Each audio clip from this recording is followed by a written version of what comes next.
ముఖ్యమంత్రి రేవంత్ రెడ్డి మొద్దు నిద్రపోతా ఉన్నాడు. పాలన సాగడం లేదు. అన్ని వర్గాలు ప్రజలందరూ కూడా ఇబ్బంది పడుతున్నారు.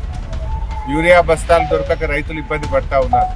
పారిశుధ్యం లేక గ్రామాలన్నీ కూడా పడకెక్కినటువంటి పరిస్థితి ఉంది. కేసీఆర్ గారి ప్రభుత్వంలో పల్లె ప్రగతి పేరిట ఊరూరికి ట్రాక్టర్ కొనిచ్చిండ్రు.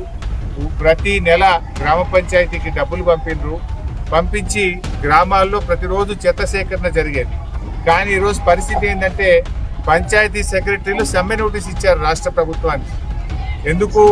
మాకు డబ్బులు రావడం లేదు. రాష్ట్రంలో ప్రతి పంచాయతీ సెక్రటరీ కూడా 2 లక్షలు 3 లక్షలు అప్పుల పాలైపోయింది. మేము ఇక డబ్బులు పెట్టలేము, డీజిల్ పోయలేము, గ్రామ పంచాయతీలు నడపలేము అని చెప్పి ఇవాళ పంచాయతీ సెక్రటరీలు సమ్మె నోటీస్ ఇచ్చారు ప్రభుత్వానికి. అంటే ఈ ప్రభుత్వానికి అసలు ప్రజల ఆరోగ్యం ఏంటి, ప్రజలు ఏంటిది అనే పట్టింపు ఉన్నదా మీకు? ఇంతనైనా ఆసుపత్రుల్లో మందులు లేవు, ప్రభుత్వ ఆసుపత్రుల్లో వైద్యం కరువైపోయింది, ప్రైవేట్ ఆసుపత్రులకు పోతే లక్షలాది రూపాయలు ఖర్చు అయిపోయి అప్పుల పాలైతున్నటువంటి పరిస్థితి ఉన్నది. రేవంత్ రెడ్డి మాటలకు ఎక్కువ, చేతలకు తక్కువ.